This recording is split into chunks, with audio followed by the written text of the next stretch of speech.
Hey everyone, welcome to CLAT point and let's start आज का the Hindu news discussion. चलिए शुरू करते हैं आज के हमारे इंपॉर्टेंट न्यूज़ आर्टिकल्स को। उससे पहले अगर आप क्लैट एनएलसेट क्लैट पीजी की प्रिपरेशन कर रहे हैं तो don't forget to check our website, our application. Description में जिनका लिंक है, डेमो क्लासेस अवेलेबल हैं, मॉक टेस्ट है, सारी चीज़ों की डेमोज अवेलेबल हैं। आप जब चाहें तब देख सकते हैं and if you wish you can enrol in it. ठीक है, चलिए सबसे पहला आर्टिकल है Supreme Court will hear petition to stay CAA on April 9। तो पता है आपको सिटीजनशिप अमेंडमेंट वाला जो पूरा मामला है अभी इसको लागू कर दिया गया है, तो इस पर स्टे का बात डिमांड कर रहे थे कुछ लोग, फिर कोर्ट में भी मैटर गया।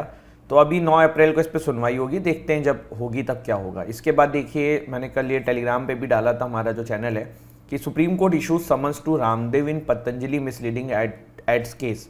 देखो एक बात मैं आपको बताऊं कि पतंजलि में आयुर्वेदा के नाम पे ये लोग बहुत सारी चीज़ें बेचते हैं जो कि और भी कंपनीज बेच रही हैं, बट क्या है ना कि रामदेव जी के साथ एक ट्रस्ट जुड़ा है तो बहुत सारे लोग इसको परचेस करते हैं, but when you see the content तो उसमें दिखता है कि यार वही चीज़ें हैं जो बाकी लोग भी यूज़ कर रहे हैं, तो उस प्रकार से लगता है कि हाँ यार थोड़ा तो है।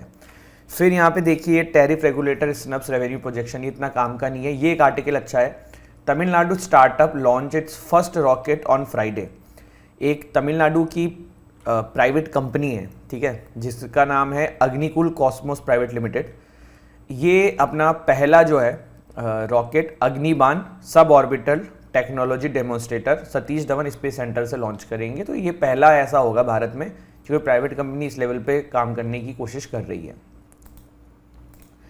इसके बाद देखिए अगेन यहाँ पे इलेक्ट्रल बॉन्ड डेटा वाला आर्टिकल है, बाकी इसमें कुछ ऐसे खास आर्टिकल आई नहीं है। Then there is this article, Israel में भी using starvation as a weapon of war says United Nation. ठीक है, फिर है यहाँ पे देखिए आप, एक Gambian MPs advance bill lifting ban on female genital mutilation. ये क्या है, ये थोड़ा समझते हैं। देखो फीमेल जेनिटल म्यूटिलेशन जो है ये बहुत सारे कंट्रीज़ में एक प्रक्रिया है, मोस्टली इस्लामिक कंट्रीज़ में। इसमें क्या किया जाता है कि जब बच्चियाँ जब पैदा होती हैं तो उनके जो प्राइवेट पार्ट्स होते हैं उसमें से कुछ पार्ट काट दिया जाता है, और इसमें अलग अलग जगहों पे अलग अलग तरीके से किया जाता है इसे, एंड अलग अलग कुछ पार्ट्स उसमें जो है वो काटे जाते हैं। तो ये जो भी इसके पीछे रीज़न हो, लेकिन ये बहुत सारी कंट्रीज़ में बैन है। तो गैमीबिया के अंदर जो है ना, इसके ऊपर बैन लगा दिया गया था 2015 के अंदर। अब क्या हो रहा है, अब ये हो रहा है कि गैमीबियन लॉ मेकर्स जो हैं वो मंडे को वोट करते हैं, और ये जो बैन लगा हुआ था ना इसके ऊपर, उसको हटाने की प्रोसेस में है। अगर ये हट जाएगा तो ये वुमेंस के लिए ठीक नहीं है, इसलिए वुमेंस हमारे प्रोटेस्ट भी कर रही हैं। अब देखो क्या प्रॉब्लम्स होती हैं अगर कोई फीमेल जेनिटल म्यूटिलेशन होता है। तो यार देखो सिंपल सी बात है, बॉडी भगवान ने जो दी है, ठीक है, उसको अगर आप चेंज करेंगे, जो क्रिएटर ने हम लोगों की बॉडी बनाई है, तो दिक्कत होगी। तो जैसे मेंस्ट्रुएशन साइकिल में दिक्कत होती है, प्रेगनेंसी में दिक्कत होती है, यूरिन करने में वुमेंस को दिक्कत होती है, तो इन सब वजहों से इसको नहीं करना चाहिए। तो इसलिए बहुत सारी कंट्रीज़ में बैन है। तो गमीबिया भी उनमें से एक था जहाँ पे इसको बैन किया गया था, बट अब ये लिफ्ट कर दिया गया है, मतलब कर दिया जाएगा ऐसा लग रहा है। तो वो यहाँ पे आर्टिकल है, ठीक है। तो ये एक इंपॉर्टेंट आर्टिकल है, ऐसे क्वेश्चन आ जाते हैं एग्जाम में कि रिसेंटली इसी कंट्री में ऐसा ऐसा हुआ है, ये वो, तो अपने को पता होना चाहिए, ठीक है, जो कि एक इम्पॉर्टेंट चीज़ है। इसके बाद कुछ न्यूज़ वाले आर्टिकल्स में और भी कुछ है क्या, देख लेते हैं, है ना। अगर कुछ एग्ज़ाम के पर्सपेक्टिव से काम का होगा तो डिस्कस कर लेंगे। तो यहाँ पे देखिए, आपको पता है कि USA जो है वो CAA के ऊपर काफ़ी भारत को क्रिटिसाइज़ कर रहा है। तो अभी US के सेनेटर ने देखिए कि स्टेटमेंट दी है, notifying CAA during Ramzan make its worse. तो ये एक यहाँ पे आर्टिकल है, ठीक है। इसके बाद देखिए आगे बढ़ते हैं। फिर यहाँ पे देखिए अगेन पॉलिटिकल न्यूज़ है। एक चीज़ समझ लो कि अभी देखो इलेक्शन आ रहे हैं, तो काफ़ी सारी न्यूज़पेपर के अंदर ना पॉलिटिकल होंगी, तो उतना टाइम उसमें वेस्ट मत करना अपना, क्योंकि वो टाइम इज़ वेरी प्रीशियस, और टाइम अगर आप इन सब चीज़ों में बर्बाद करेंगे तो आप ही का नुकसान है और किसी का नुकसान इसमें है नहीं, ठीक है। तो वो वाली चीज़ है। अब आ जाते हैं वापस फॉरेन वाले पेज पे, इस पे से आर्टिकल जो हमारे रह गए वो देख लेते हैं। Blinken stresses iron clad support for the Philippines. तो मैंने आपको ये पूरा आर्टिकल डिस्कस किया है, अभी हम इसको सेशन के एंड में फिर से डिस्कस कर लेंगे कि क्या चल रहा है फिलीपींस एंड चाइना के बीच में। और देखो USA का ना पुराना काम है पंप करना पड़ोसी कंट्रीज़, मतलब दो भी कंट्रीज़ हैं चाइना के अगेंस्ट में, कभी पाकिस्तान को इंडिया के अगेंस्ट में कर रहे थे। तो इस तरह की चीज़ें यार USA करता है अपना उल्लू सीधा करने के लिए। तो अभी इनका नया टारगेट है फिलीपींस। अब भगवान ना करे वॉर हो जाए फिलीपींस चाइना के बीच में, तब कोई सपोर्ट के लिए इतना नहीं आएगा। फिलीपींस और चाइना में कितना अंतर है पावर एंड एवरीथिंग, तो वही वाली चीज़ें हैं। ऑल दो चाइना का भी दिक्कत है यार, वो बहुत सब कंट्रीज़ को परेशान करता रहता है। North Korea Kim supervises test of rocket launchers, तो ये इनके यहाँ पे कोई नई बात तो है नहीं, हमेशा ही चल रहा है यहाँ पे, है ना। इसके बाद कुछ न्यूज़ हैं शॉर्ट स्पोर्ट्स की, जो कि हमारे एग्ज़ाम के पर्सपेक्टिव से अभी तो फ़िलहाल। चलिए आज की फिर और भी जो शॉर्ट न्यूज़ हैं एग्ज़ाम के पर्सपेक्टिव से देखते हैं। प्राइम मिनिस्टर नरेंद्र मोदी जी ने लॉन्च किया है पीएम सूरज पोर्टल। क्या है? प्रधानमंत्री नरेंद्र मोदी जी ने प्रधानमंत्री सोशल अपलिफ्टमेंट एंड रोजगार आधार जन कल्याण करके जो है, जिसको पीएम सूरज शॉर्ट में बोला जाता है, ये पोर्टल शुरू किया है। इस पोर्टल का पर्पस है, the portal reflects the government commitments to provide credit support and empower 1 lakh entrepreneurs. अब इसमें देखो क्वेश्चंस कैसे बनते हैं कि ये स्कीम किस चीज़ के लिए है, तो एंटरप्रेन्योर्स के लिए है, क्या करती है, ये ऑब्जेक्टिव आपको पता होना चाहिए। तो दीज आर सम स्टफ जो आपको पता होने चाहिए। एग्जाम में देखो ऐसे ही क्वेश्चन फिर बनते हैं, तो वहाँ पे फिर आप गलत करके आ जाते हैं। फिर है देखिए Tata Motors to invest 9,000 crore आपके जो हैं तमिलनाडु के अंदर। तो अब ये क्या कर रही है, टाटा मोटर्स जो है वो 9,000 करोड़ की एक फैक्ट्री सेटअप करने वाली है तमिलनाडु में। ऐसा तमिलनाडु के मिनिस्टर टीआरबी राजा ने बोला है कि कंपनी ने एक एमओयू साइन किया है। देखो एक चीज़ मैं बता दूं, एमओयू से ना बिल्कुल फिक्स मत समझा करो। एमओयू का मतलब होता है कि दोनों ही पार्टी के बीच में काइंड ऑफ मतलब समझौता हुआ है, बट वो नहीं है, कंपल्सन नहीं रहता है, वो चीज़ ध्यान रखना। ध्रुव MK3 डिफेंस मिनिस्ट्री ने एक डील साइन करी है 8073 करोड़ की with Hindustan aeronautical limited for the purchase of 34 Dhruv MK3 helicopters. ठीक है, ये आपके ध्रुव MK3 हेलीकॉप्टर्स हैं।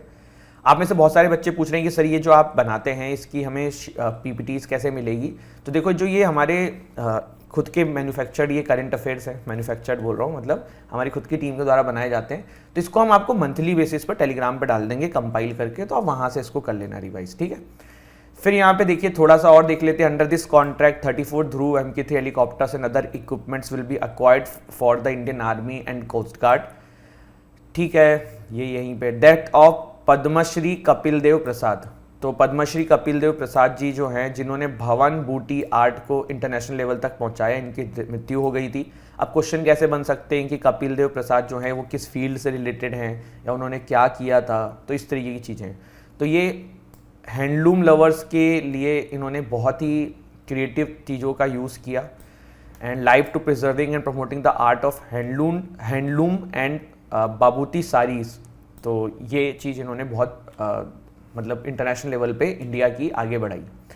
इसके बाद देखो आगे आर्टिकल है, Ganesh Kumar Sukhbir Sandhu take charge as election commissioner, ये आपको पता ही है। Then B Sairam becomes the new chairman and managing director of NCL। तो बी साईराम जो हैं वो अपॉइंट किए गए हैं as a new chairman and managing director of northern coalfields limited NCL। इसमें इससे ज़्यादा जानने की जरूरत नहीं है। ये एक इंपॉर्टेंट आर्टिकल है, ADB to provide $23 million loan for fintech sector.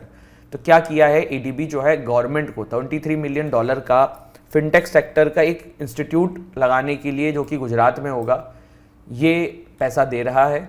और दिस इज़ अबाउट दिस, ये ADB मतलब एशियन डेवलपमेंट बैंक। ठीक है, चलो मेरा एक क्वेश्चन है, SCO का जो बैंक है उसका नाम क्या है? शंघाई कोऑपरेशन ऑर्गेनाइजेशन का जो बैंक है उसका नाम क्या है? कमेंट सेक्शन में मुझे जरूर बताइएगा। फिर Fitch raises India GDP forecast for financial year 25 to 7%। ये इंपॉर्टेंट नहीं है क्योंकि देखो बहुत सारे इंस्टीट्यूशंस इसको करते हैं। IMF का तब भी इंपॉर्टेंट है, ये छोटे मोटे इंस्टीट्यूट्स मतलब छोटे मोटे से सेंस, इन पे क्वेश्चन नहीं पूछेंगे। What is the full form of PM सूरज? तो अभी हमने देखा है prime minister social upliftment and employment based public welfare. ठीक है, टाटा मोटर्स कितने रुपए का प्रोजेक्ट कर रही है तमिलनाडु में? 9,000 करोड़ का। फिर अभी हमने देखा HAL वाला, तो Indian army and coast guard हो गया है। पद्मश्री अवार्डी कपिल देव जी, तो भवन बूटी करके जो है किस आर्ट के लिए प्रसिद्ध थे? तो भवन बूटी करके इनकी जो आर्ट थी उसके लिए ये प्रसिद्ध थे। ठीक है, इसको देखिए बुद्धिस्ट आर्ट ऑफ वेविंग भी कहा जाता है, बावन बूटी, 52 मोटिव्स करके इसको बोला जाता है। इसके बाद है who has elected 2 vacant post in the top panel, तो ये भी आपको पता ही है। Then this article also we know. यहाँ पे देखिए India and ADB recently sign $23 million loan for fintech ecosystem development. Who is the officer in charge of ADB's India resident mission? तो राजेश वसुदेवन इसका आंसर है। ये वाला आर्टिकल भी आपको पता ही है। वन लाइनर देख लेते हैं कुछ। What is the theme of world consumer rights day 2024? तो fair and responsible AI for consumers. कब था ये? तो ये भी एक अभी जल्दी ही निकला है। Which state cabinet approved the uniform civil code recently, तो Uttarakhand. What is the full form of PM Suraj, पता ही है, ये भी आपको पता है, ये वाला आर्टिकल भी ऊपर ही देखा है, भवन बूटी वाला भी देखा है। This article we have also discussed, this article also we have discussed. Rajesh Vasudevan, ये वाला भी देखा है। आप में से बहुत सारे लोग बोलेंगे कि सर ये क्वेश्चंस तो आपके जैसे जो ऊपर रहते हैं उसी का थोड़ा सा ऐसे रहते हैं। तो देखो क्या है ना, मैं आर्टिकल तो एक दिन में लिमिटेड ही है ना, ये डेली बेसिस पे जो हमारी टीम बनाती है वो है, लेकिन इसमें आपको क्या होता है कि मैं आपको समझा भी देता हूँ साथ ही साथ ही क्वेश्चंस कैसे बन सकते हैं। अगर आप एमसीक्यूज देख लोगे, वन लाइनर देख लोगे, तो आपको इंपॉर्टेंट पॉइंट वहीं का वहीं रिवाइज भी हो जाएगा। तो ये मेरा गोल इसके पीछे रहता है, ठीक है। चलिए, अब हमारा आज का जो लास्ट आर्टिकल रह गया है कि what is going between Philippines and China, वो भी देख लेते हैं और फिर सेशन को आज के हम खत्म करेंगे।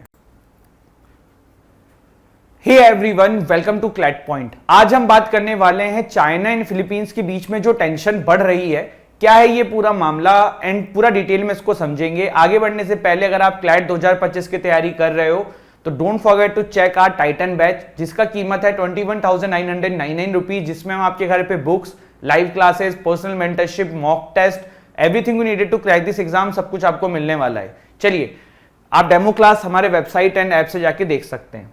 अगर हम इस डिस्प्यूट को समझे ना, इससे पहले थोड़ा सा हम इसका पहले हिस्ट्री समझते हैं, जो आपको समझने में आसानी होगी।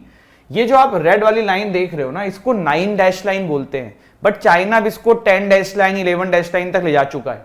9 डैश लाइन का बेसिकली मतलब ये कि चाइना का ये मानना है कि भैया ये जो लाइन है ना, इसके अंदर में जितना भी पार्ट आता है साउथ चाइना सी का, ये सारा का सारा चाइना के अंडर में, मतलब चाइना यहाँ पे इसको यूज कर सकता है। अब चाइना ने 9 डैश लाइन को 10 डैश लाइन भी बोल दिया है, 11 डैश लाइन भी बोल दिया है। थोड़ा सा ना मैं आपको मैप क्लियर करता हूं, जब आपको चीजें समझ में थोड़ी सी आएंगी। देखो, अगर आप कॉन्सेप्ट समझो तो हर कंट्री के पास का जो 200 किलोमीटर के आसपास का एरिया होता है वो एक्सक्लूसिव इकोनॉमिक जोन के अंडर में आता है। कि मतलब जैसे ये चाइना है तो इसके जो 200 किलोमीटर का एरिया होगा उसके अंदर सी में चाइना जो चाहे वो यूज कर सकता है। लेकिन अब चाइना का ये कहना है कि देखिए जो जितनी रेड लाइन है ना, जिसको वो 9 डैश लाइन कहता है, अब वो 10, 11 पे पहुंच चुके हैं, ये सब चाइना के अंडर में और चाइना इसको यूज कर सकता है। अभी रिसेंटली ये जो मामला इनका हो रहा है ना, वो फिलीपींस से हो रहा है। फिलीपींस में देखो एक जगह है पालावान, ठीक है। पालावान से अगर आप देखो तो एक जगह पड़ती है इसके बगल में, इसका नाम है स्पार्टली आइलैंड। क्या नाम है? Spratly island. जहां पे एक पॉइंट है जिसका नाम है सेकंड थॉमस शोल। क्या नाम है? सेकंड थॉमस शोल। ये सारा मामला जो अभी हो रहा है ना फिलीपींस एंड चाइना के बीच में, वो इसी पॉइंट को लेके हो रहा है। फिलीपींस का ये कहना है कि ये भाई हमारे EEZ के अंदर में आता है और यहां पे सारी चीजें हम मैनेज करेंगे, पर चाइना का ये कहना है कि नहीं भाई, ये हमारे 10 डैश लाइन के अंडर में है।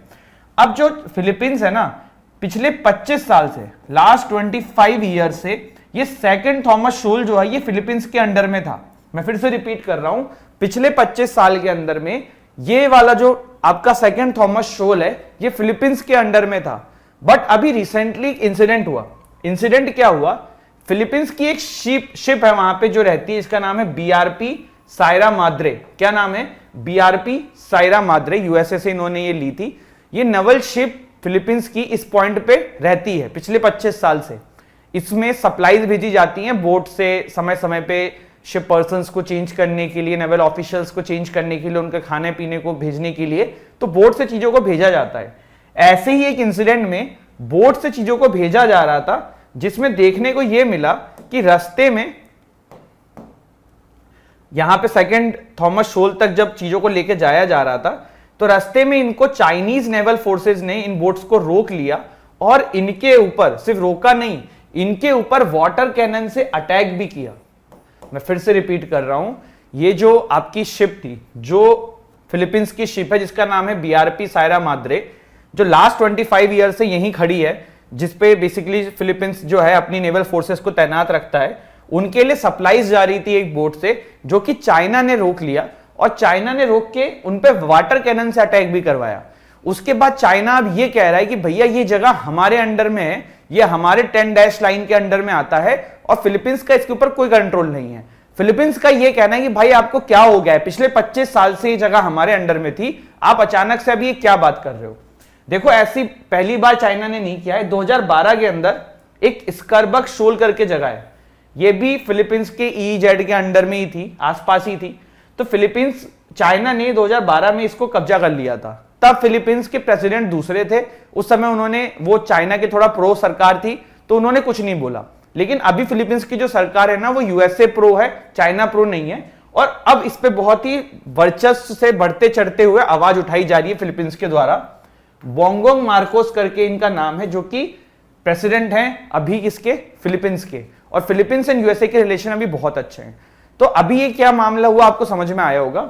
देखो, चाइना का मामला है ना, ये सिर्फ फिलीपींस के साथ नहीं है। अगर आप साउथ चाइना सी को देखोगे ना, साउथ चाइना सी में चाइना हर जगह को तो अपनी बताता है, ये 9-9 10-9 जो कि अब 11 तक पहुंच चुका है, ताइवान को भी अपना बताता है। तो चाइना के साथ एक इशू ये हो रहा है कि उसकी अपने हर नेबरिंग कंट्रीज के साथ पंगे होते जा रहे हैं। और सबसे ज्यादा जो ये पंगे हो रहे हैं, ये इसी चीज के लिए हो रहे हैं कि भैया ये हमारी टेरिटरी है, तुम्हारी टेरिटरी है, ये हम अपने अंडर में लेंगे, ऐसी ऐसी चीजें देखने को मिल रही है। तो फिलहाल अभी जो मामला था फिलीपींस के साथ जो उठा है, वो ये सेकंड थॉमस शोल पॉइंट को लेके उठा है, जिसपे मैंने आपको बताया हमारी फिलीपींस की सरकार की एक शिप जो है, नेवल शिप जो है वो रहती है, इसका नाम है BRP सीरिया माद्रे, जो कि इन्होंने यूएसए से लिया था।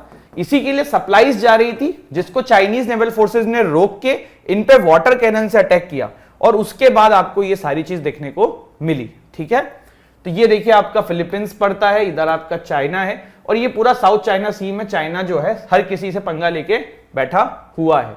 मैंने एक टर्म अभी इस पूरे सेशन में यूज करी, जिसका नाम है एक्सक्लूसिव इकोनॉमिक जोन, EEZ।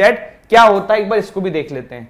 1982 में United Nation convention of the law of the sea, UN clause इसको बोलते हैं, उन्होंने EEZ को डिफाइन किया था। ये वो जगह है जो कोई भी सोवरेन नेशन इन जगहों पे राइट रखता है, उसको उस जगहों को यूज करने का राइट है, in the respect of exploration, usages of marine resource which include generation of energy from wind and water and also oil and natural gas extraction. The EEZ is an area that is adjacent to and beyond the territorial sea. It can extend to maximum of 200 nautical miles from the baseline. Baseline मतलब जैसे ये आपकी territory है, तो इससे ये area maximum 200 nautical mile तक माना जाएगा। तो ये था ये पूरा मामला, and this is the recent development between China and Philippines, जिसकी वजह से आपको इतनी सारी चीजें देखने को मिल रही है न्यूज में।